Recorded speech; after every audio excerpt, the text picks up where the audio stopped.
Hello and welcome to Talking Points. I'm Dave Kelly, Director of Advanced Media Production at Cal State Long Beach.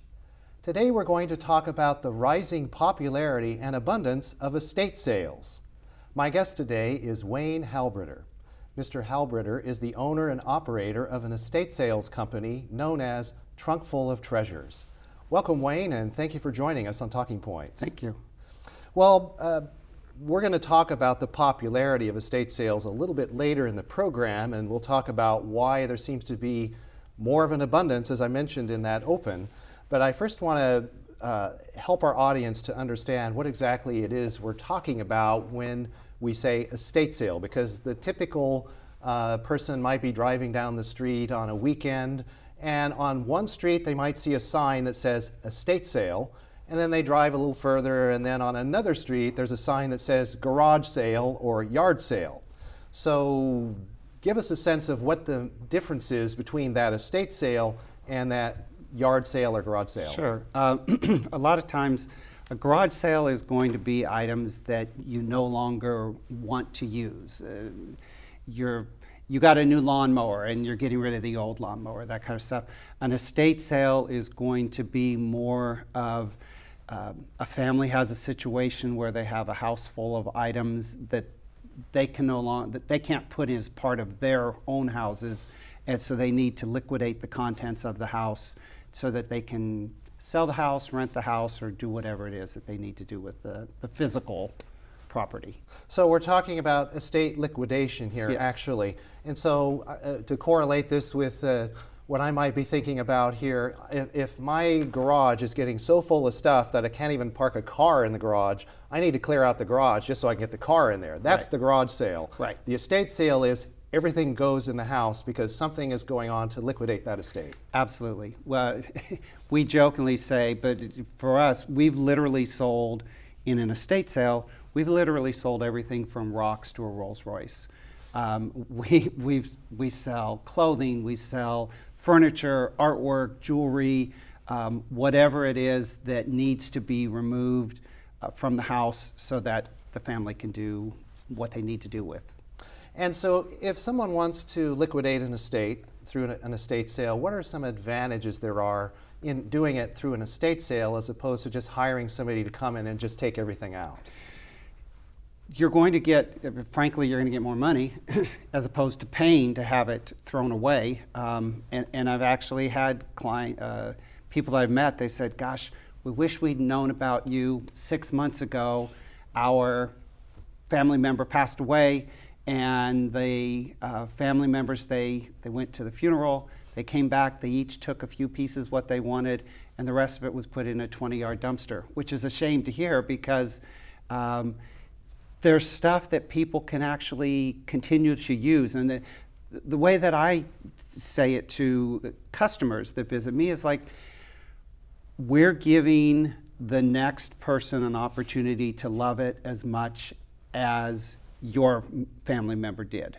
You know, that chair that your grandma loved is now going into a new home that someone else can love just as much and continue using it. You brought up a good point in terms of when you first meet a customer or potential customer or client who you're going to conduct an estate sale for. What are some important points that you go over in that initial contact, and what should an estate liquidator like yourself do in terms of setting it up so everybody is on the same page? I think it's important that the client, my client, the first thing I ask them to do is go through the house and make sure that they have all of their tax paperwork, any of that kind of stuff. I invite them to take pictures, photos, any of the items that they definitely want to keep, remove that out of the house. And then what we're going to do is we're going to come through and we're going to process the house. We pull everything out of the cabinets and the drawers and the closets. We bring in tables, we bring in display cabinets. If we need a jewelry case, we bring in that. We organize it, we price it, we sell it, and at the end of the sale, they have an empty house, and they're going to have the satisfaction of knowing that they're having at least a little less impact on the landfill that way. Sure. You have to sign a contract, or you should Yes. absolutely sign a contract with a client. And what goes into that contract? And let's talk for a moment about a typical estate sale. What can one expect typically from an estate sale of average means in terms of total revenue, and how does that revenue get split per the contract? Every sale is different as far as the commission goes. Every estate liquidator, some charge a flat commission, some charge a flat commission plus hourly rate for their employees to work, some charge for their advertising or their credit card fees or whatever, and all of that needs to be spelled out in the contract, in my opinion. You wouldn't want to sign a contract and then at the end of the day go, well, what am I paying? So that's why I agree. I think you absolutely need a contract to protect both of you. It just sets the expectations for both the client and the company. Let's talk about the typical revenue that's generated from an average estate sale. Is it in the ballpark of 10,000, 15, 20, 5,000? What would you say? It's sort of like it's sort of like saying, how much is my car worth? Mm-hmm. Are we selling a Volkswagen? Are we selling a Ferrari? Every sale will be different. We've had sales that we've done in the 5,000 to 10,000 range, and we've done sales in the 40,000 to 50,000 range. Of course, we like those too. Okay, so it varies. Yeah. All right, so is there a licensing process for estate sale operators or estate liquidators? Are there standards, or is this a buyer beware kind of situation? At this point, there is not a licensing like a real estate agent or anything like that. I believe in the near future, we are going to become a regulated industry that we have industry. regulations They'll have applied. regulations and all that because every weekend there's another new estate sale company out there running that I've never heard of. So in answer, no, there's not an actual licensing regulation, although there are some groups out there that you can join that we're like self-regulating that you can become a member of, and we have our own standards that we hold ourselves to. You can go ahead and name that organization. American Society of Estate Liquidators. Okay, American Society of Estate Liquidators. Yes. Okay, Yeah. very good. And we can put that website on at the end of the program as Great. well. Okay, so at the moment there are no actual licenses required for estate sale operators, but there is this voluntary organization that estate sale liquidators can join to prove that they're serious about doing the business that they do. Right. But that brings up the next point, which is if I'm the customer, I'm the client, and I want to hire an estate sale company, I want to know that that company essentially knows what they're doing. Right. They know what is valuable and what's not so valuable and how to price appropriately. So what kind of experience, knowledge, expertise does an estate sale company need to have in order to provide the maximum service and revenue for the client? Right. One of the things that separates us from a number of estate companies is we actually have a certified appraiser on our team who has gone through the schooling and all that to get her accreditation. So we feel confident that we're not going to have someone show up on one of those shows saying, I bought this for $1 and it's worth $1 million. One of the other things that I always invite our clients to do is visit my estate sale or any of the companies that you're considering. Visit their sale. Look at how they set it up. Look at how they price it. Look at how they run things. And that will kind of give you a little bit more comfort on the buyer beware type of a situation because you'll feel comfortable using the company that you choose. That's interesting. You brought up the Antiques Roadshow and television programs similar to that, where you always have this thunderbolt moment where someone comes on and says, I bought this vase for $5 at an estate sale, and then the estimator or the assessor goes, oh, well, you made a very good purchase because that's now worth $12,000. Yeah. If an estate sale liquidator like yourself is doing due diligence in terms of when you're looking at all of the items that are being offered for sale, is something like that more appropriately going to go to an auction house rather than be available for estate sale? We're going to find the best resource or the best venue to get the most money for our client. Sometimes that's auction. The good and the bad of an auction is if there's only one person bidding at an auction, it's not going to go for very much. You need two at an auction.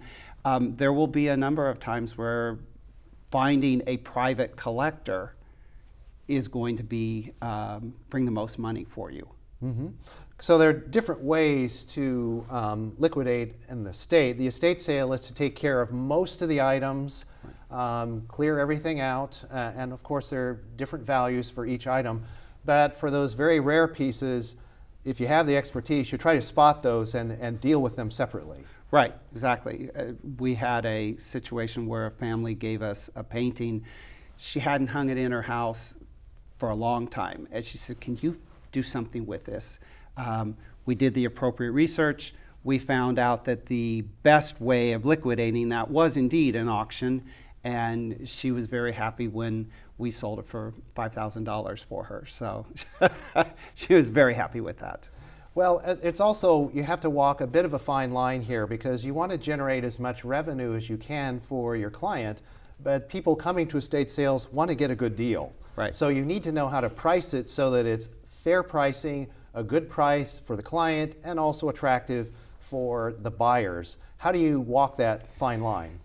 That's probably the biggest tightrope that we walk, because indeed, if you know that something's worth this much, it's difficult to put that price on it for the very first day because no one's wants to pay that, you know. So it's finding that sweet spot, as we talked about earlier, of the right price that someone will come in and go, that's a great price, that's a great deal, and oh, I want that.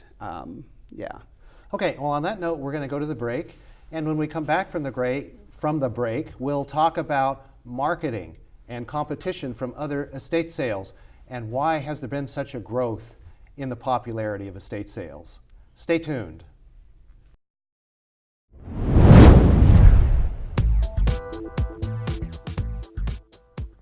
Is law school in your future? A degree in history would be the perfect major for a student going in that direction. Perhaps you like historic preservation, or maybe government work in a federal, state, or local level. They're the largest employers in the nation, and they are looking for people with that kind of degree. The opportunities are endless with a degree from Cal State Long Beach.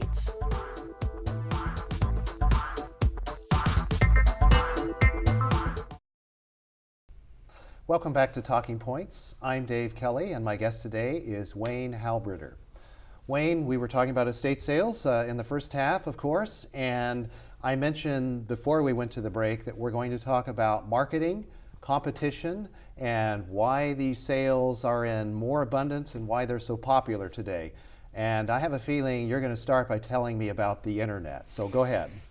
When we started 20 years ago, advertising at that point was newspaper, signage on the street corner, and the penny saver. You remember the penny saver? Oh, absolutely. Now I can do an advertisement on some of the local estate sale websites, and the benefit of that, of course, for the client as well as the customer, is I'm able to post photos of all of the items in the house. We like to say, as we're setting up a sale, I want to get photos of things that people will actually stand in line for. So I'm not so worried about organizing the the garage items, the nails and screws and bolts. Although those sell, I'm going to spend more time making sure that they see the pottery and the glassware and the china and the silver and all of that kind of stuff. Okay, and as far as the competition is concerned, a lot of other folks have discovered the internet as well, your competitors. Yeah. And so how many sales might there be in a 50-mile radius or diameter of where you're located? So last week, my sale was one of about 75 estate sales within a 50-mile radius of where I was doing the sale.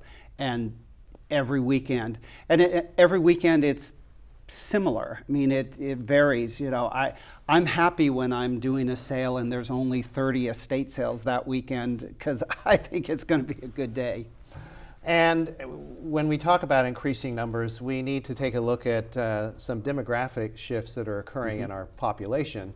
We know that about 10,000 people a day are turning 65 now, and this is going to continue until about 2030 or so. So we've still got another dozen years roughly to get to that point. So a lot of folks are entering their retirement years. That means that everyone's on the same conveyor belt as far as that goes. Some estimates that have come out from the National Association or National Estate Sale Association, NESA, and their numbers are that estate sales on any given weekend can generate as much as $100 million nationwide. So that's a lot of money changing hands and a lot of goods being sold through estate sales every weekend. And they also estimate that estate sales have increased by, estate sale companies that are in this game have increased by about 650% since 2006. So that means a 6.5-fold increase in the number of folks that are involved in estate liquidation.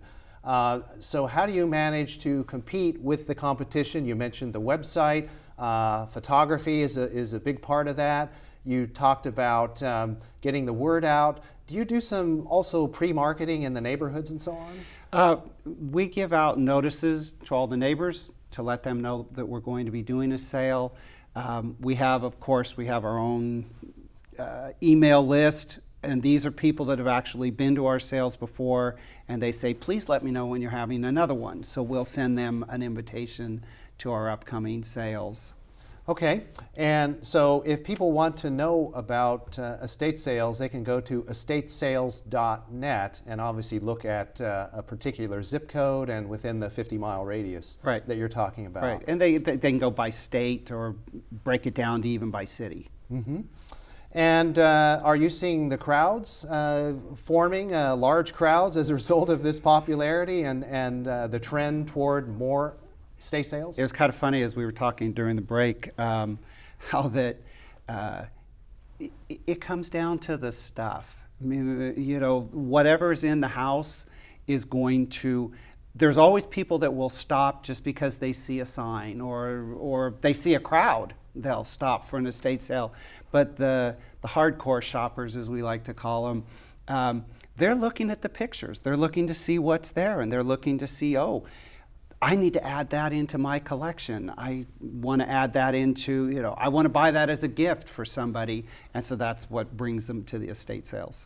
Okay, well, let's talk about something that's a little less pleasant, and that is in regard to the prospect of theft, because we know that all of the major retailers have to deal with shoplifting, and particularly the large retailers, they invest a lot of money in security cameras and security guards and so forth and so on. Obviously, you're not going to have security cameras necessarily at an estate sale, but how do you patrol it and make sure that there's an eye on what's going on at all times? Well, actually, there are a number of estate sale companies that have cameras. Okay, so they do have cameras. Yeah, they bring in cameras and all that. A number of us have armed security at the door, just as a deterrent. I personally think you want to hire a company that is going to have an adequate number of personnel working the sale. No company can guarantee there won't be any theft. Like you said, the major retailers can't do anything about that. They can minimize it, but they can't stop it. But there are companies that will run an estate sale with one person in the garage, one at the cash register, and one working the house. And then there are other companies that will have up to, we've done sales where we've had up to like 12 different people working throughout the house during the sale. And I think just knowing that there are eyes watching you as you shop minimizes that. What about buyers when you have a large crowd and buyers, 2 or 3 buyers all want the same item? How does that work? The way we handle it is we'll put a price on like a large item. There's a card with the price on it. Whoever has the card gets to buy it. If you want the collection of Disney bells, you need to put those in your basket, your shopping basket that you're carrying. And once they're in your basket, we consider those yours. Mm-hmm. What about people that have attempted to sell the item once they get outside the house because they see there's a large crowd? Does that ever happen? I can't stop that, but what I can do is I just say, you know what, you need to take that off the property. Don't offend me by trying to sell it out from under me. Nothing you can do about that, but there are. I mean, if somebody wants something bad enough, I actually heard a lady say, I'll give you an extra $100 for that to some guy, and it is what it is. Okay, let's talk about what happens when the estate sale is over. All right, so if it's a 2-day or if it's a large estate, maybe it might be a 3-day sale. Right. If not everything gets sold, what happens to the remaining goods at that point? We give our clients the option of either a clean out, meaning we have a company comes in and they remove everything. They box it all up, they take the furniture, it's all removed out of the house. They're going to sweep the floors, they're going to sweep the garage, vacuum. We don't wash the windows, but we get the house emptied and ready for the next stage. Sometimes a client will say, sell what you can, leave me the rest. We have a church rummage sale coming up, or so we give them the option. Okay, and I guess a lot of times what people don't realize, if they're buyers and going into an estate sale to buy things, they're not really thinking about the fact that the whole purpose of this estate liquidation is to be able to get everything out so the house can be sold, because the real money is in selling the house. Yeah. And so that being the case, you have an incentive to sell, as the estate sale operator, you have an incentive to sell everything. Right. And that's the case with all estate sale operators. So typically you find that the last day tends to be a discount day. Yeah. And the discounts will vary, but they're usually substantial discounts on the last day of the sale. Right. And so a lot of experienced buyers will come in and look the first day and say, well, I'm going to keep an eye on that, and I'm coming back the last day and I'm going to buy it for a discount. What about that strategy? Does that work, or is that taking a big risk? Perfect example. Last weekend we did a sale. A gentleman came through and belligerently on the first day said, well, I'll just come back tomorrow when everything's discounted. Came back the next day and he walked through the house. He's like, well, I can't buy anything. Everything I came back for is gone. And I said, well, you should have bought it yesterday. So you wait at your own peril. Wait at your own peril. Okay, and as far as pre-sales, I mean, I guess there are some situations where some companies, yours is not one of them, but there are perhaps some companies that may have offered some pre-sale items in the past. What do you think, how does a pre-sale work, and what do you think about that? Once an item, for us, once an item is in the photographs, we're known with our experience, we've been doing this 20 years. So people know if they see a photo of an item in our sale and they get there at 3:30 in the morning to be the first one in the door, they know that that item's going to be there. And I hear what's being said from the people standing in line waiting to get into my sale. You know, they're saying, oh, well, we went to so-and-so and 5 of the items we went for, they said the family came in last night and took them away. And sometimes that does happen, but we just try to be consistent, and if it's photographed, it's in the sale, very first person in the door has the opportunity to buy it. So we really don't do pre-sales. Okay, so it's not going to be sold before you get to the house. Right. Okay. If it's photographed, it's there. So it's honest marketing. If you see it, it's going to be there. In my opinion. Okay. So what about trends in estate sales? Are there some items that you just can't sell them because of what they are and what they represent? Technology changes, and so there's some items related to technology that are a very difficult sale. What are some of those items? Technology, well, let's just talk about the media centers, the old-fashioned bookcases that you put your great big TV in.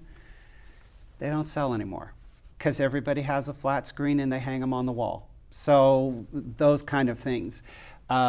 15, 20 years ago, we did really, really well with Victorian furniture, early 1900s, late 1800s furniture. Now, when it's mid-century modern, the 1950s, streamlined teak, that kind of stuff, that's what's bringing the money these days for us. Okay, one last question. We only have about 20 seconds left. If someone does want to get into becoming a proprietor of an estate sale company, what do they have to do to be able to do that? I would recommend contacting the organizations that we talked about earlier and get some information on that and develop a thick skin. Okay, and on that note, we're going to call it an end, but I want to thank you for being here today. This has been very informative. Great. And thank you for joining us on this edition of Talking Points. Be sure to join us again soon for the next episode. Until then, I'm Dave Kelly.